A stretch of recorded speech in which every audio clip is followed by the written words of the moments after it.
Pete, if you're not where you want to be in any area of your life, it's for one of two reasons. Either you've got the skills necessary to get there and you're just not using them, or you just don't have the skills yet. Now, if you don't have the skills, I can help you out with that. I'll give you the skills.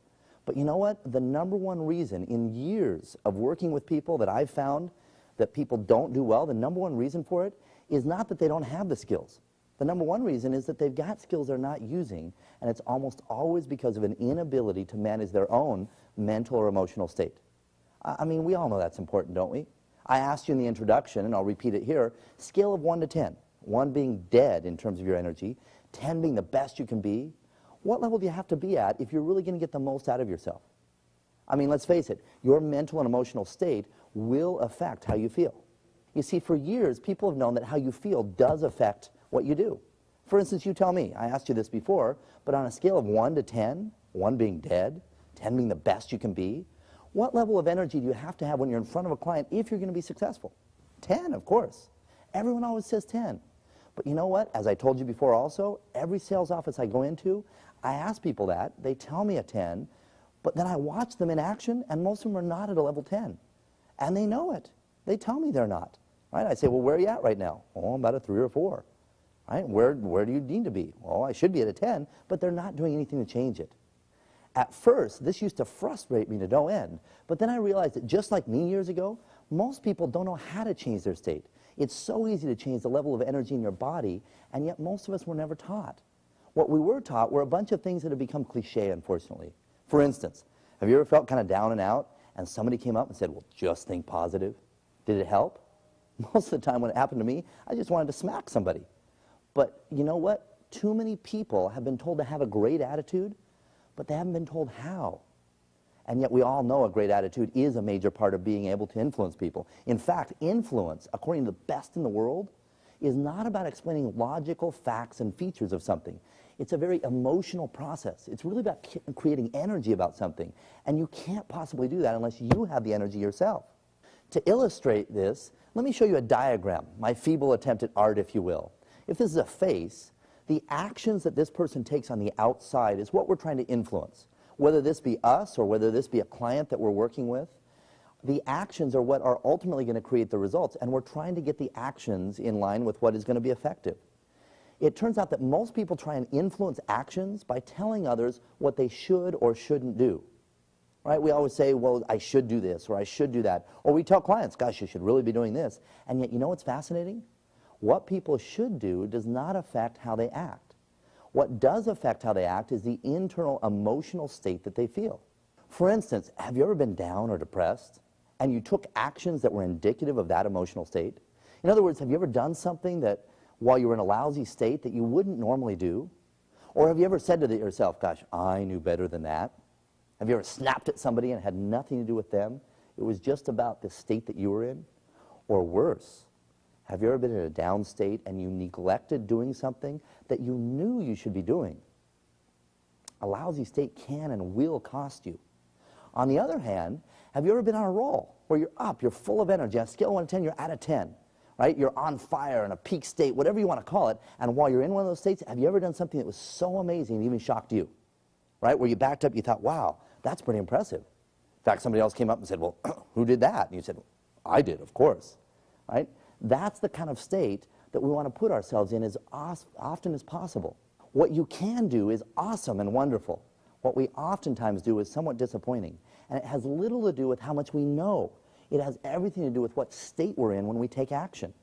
So I'd like to take just a few minutes here and give you some simple keys that the best in the world use for managing and putting themselves in a peak state or in a great state and controlling your state, starting with today. Today I want to give you one of the primary ways of changing your emotional state, probably the simplest way, but also the most powerful way. You've got to commit to use it, though. You can change your state by moving your body differently. Your physiology or your body creates more of your emotion than any other aspect of yourself. It is the #1 way and the quickest way of influencing your state. For instance, if there were a depressed person standing next to me here, could you describe them to me physically? What would they look like? Would their shoulders be slumped, their eyes down, their head down, right? Their voice down, their breathing low? Why can you describe this? It's because we've all been there and because it takes a certain physiology to feel depressed. In fact, Most people look at somebody that's depressed and they say, oh, he or she looks that way because they're depressed. But did you know that it's actually the other way around? That they actually are depressed because they look that way? You see, your body actually creates the emotions that you feel. In order to change the feeling, you have to change the way you're using your body. Try something. Sit up nice and tall on your seat. Take a deep breath. Roll your shoulders around for a moment, and kind of square them up there, you know. And I want you to put a, kind of look up towards the ceiling for a moment and put a big, silly, stupid, obnoxious grin on your face for a moment. Oh, come on, you can do this. Now, without changing anything, while you're looking up, big smile on your face, go ahead and get depressed. No, I said don't change anything. Is it easy to do? No, of course not. The first thing you want to do to get depressed is look down, don't you? And lose the smile. Or change your body in some way. Slump your shoulders forward. Your physiology controls how you feel. In fact, write this down. Motion creates emotion. Now, I hear people say all the time that they just don't have the energy at times. That, gosh, I would do better in my business, but I'm just not up and going. And yet, have you ever had a time where you're dead tired? You're falling asleep even, and then boom, something happens and you're awake for the next 2 hours. You're wired for the next 2 hours. You have the energy. It's just a matter of tapping into it. Your physiology is the key. Now, there are two ways that I want you to apply this. The first way is to adopt and maintain good physical habits. The way you stand, for instance, the way you walk, the way you gesture, all have an effect on how you feel. Many times I meet people who are good, well-meaning people. They want to succeed, but they just have poor physical habits. It's like they walk around depressed all the time. By contrast, the first time I walked into my mentor's office, the guy that taught me pretty much everything that I use today, I noticed a few things that were odd to me at the time. Things that I've since recognized in many people's offices, many top achievers' offices. First, he didn't have a chair behind his desk. I asked him, I said, where's your chair? He said, oh, that thing, I threw it out years ago. You threw it out? What are you talking about? He said, I found that every time I sat down in it, my energy would drop. So finally, I just decided to stand. And he even went and had his desk built up about 1.5 feet higher so that he could stand at it comfortably.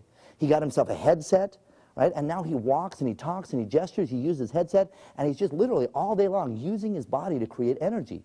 He walks around doing business all day long on his headset. I want you to set yourself up to reinforce great habits in a similar way. In other words, ask yourself, does my office or workspace promote good physiology? When I sit, how do I sit? How are you sitting right now, for instance? When you walk, how do you walk? Do you do it with a brisk step, or do you kind of mope around? How often do you smile? Some of the best salespeople I know put mirrors up in their office to remind themselves just to smile. Smiling alone can make a huge difference, and we all know that. In addition to amending your habits, I'd like to share one more way with you of adjusting your physiology that affects your emotional state. And it's something that in working with top producers in any environment, you begin to notice. The vast majority of them have developed certain ways of moving their bodies that are meant to do nothing more than boost their energy and put them in a peak state. For lack of a better word, we've called these movements, they've been called power moves. Most successful people I know use some sort of power move to really put themselves in state. For instance, have you ever watched athletes or entertainers before they perform? Most of them go through some sort of ritual for putting themselves in a peak state. They use their body, they get themselves going. That ritual almost always includes physical movements that are repetitive, that they use over and over again. An entertainer backstage, an athlete before they go on the field, watch them next time. I can remember walking into my mentor's office one time and being a little surprised by what I saw. I mean, picture yourself walking to the ultimate in corporate success. The high-rise building, the corner office with the big picture windows, the cherry wood desks and couches, or leather couches, and plants and secretaries and assistants, and the whole thing. You get the picture? As I walked in, I caught him. He's mid-50s, graying hair, dressed to kill, very sophisticated. I caught him in front of his big picture windows of his, overlooking the city, with his back turned to me, doing some sort of impression of Rocky or Muhammad Ali. He was dancing up and down like this in his office, singing to himself. I stood in the doorway, scratching my head, thinking, he's nuts. But as I stood there, he saw me, and he said, Pete, come on and have a seat on the couch. Be right with you. And then he went right back to jumping up and down. My first thought was, he's not even embarrassed about this. What kind of drugs is this guy on, I thought. But you know what? He continued jumping up and down for a moment, and he started shouting, he started going, yes, yes, yes, yes, yes, and punching like an imaginary punching bag in the air. He also did like a shuffle step, like boxers do, where they move their feet back and forth, and he literally whipped himself into a frenzy right in front of me. Then he stopped, took a deep breath, walked over the phone where he dialed a client, and he was brilliant. I mean, he was what I call a level 10. He was up, he was confident, he was on a roll, he was funny. I think the biggest thing is he was just exciting. I got so excited about what he's offering his client, I wanted some. He put down the phone, turned to me, says, "What can I do for you?" I said, "Well, I'll have some of that, please." Right? But then I asked him, I said, "What were you doing?" He said, "Well, I was calling one of my clients." I said, "No. Before that, what were you doing?" He says, "I was getting ready for the phone call." I said, "That's the way you get ready for phone calls?" He says, "Yeah, don't you?" And I thought, no, I don't think so. He said, "I just came back from lunch." Have you ever had a big lunch and you feel like taking a nap afterwards? Well, I came back and I just wasn't up. You know, scale of 1 to 10, I was more like a 3 or 4. But I made a commitment a long time ago that I would never speak to one of my clients unless I was at a level 10. In fact, he said, I made a commitment to live my life at that level. It's not easy at first. It's like lifting weights. You know, you get pretty tired the first few times you do it. But the more you do it, the easier it gets until pretty soon that's just who you are. What would happen if you lived your life at a level 10? What would happen if every single day you kept yourself up and moving? Would it help you produce more? Would you just have more fun producing? I asked him, I said, "Do you do this every day then?" He said, "Yeah, don't you?" Well, no. Right? He was willing to put himself in a peak state by moving his body, and I'd like to ask you to do the same. What I'd like to ask you to do is I'd like to ask you to develop for yourself your own way of moving your body that will put you in a peak state. Something that gets you up and going. I don't care what it is. I don't care if it's just a movement with a hand. I don't care if it's jumping up and down like my friend. There's probably things you do already. Things you do, let's say, before going out and participating in sports. Things you do before you walk on in front of a group full of people. There's things that you probably do already to get your body moving, and I'd like you to create one standard way of doing it that you can literally begin to use over and over again so it becomes conditioned. Now, it would be preferable if it has a movement to it, something that involves your whole body, something that's, boom, gets your whole body going. Preferably something that involves a sound, right? The sound of the clap, or maybe a sound of your voice. Maybe there's a word you say with it also. Maybe it's yes, right? You just use that word. Preferably something that involves maybe some images in your mind as you're doing it. But I'd like you to put this all together and actually develop for yourself a power move, something that you can use from time to time. Because you know what? There's going to be times where no matter how much you're really working on it, you're going to ride a roller coaster ride a little bit. There's times when you're up. There's also going to be times when you're down. And if you let those down times really turn into, I guess, negatives for you, if you let those down times turn into times where you're really not participating in life or in your business the way you should, now you've got a problem. So simply develop something that when you're in those down times and you have a meeting coming up, you can immediately snap yourself into a peak state. All right? Do like my friend did. Would you be willing to do that?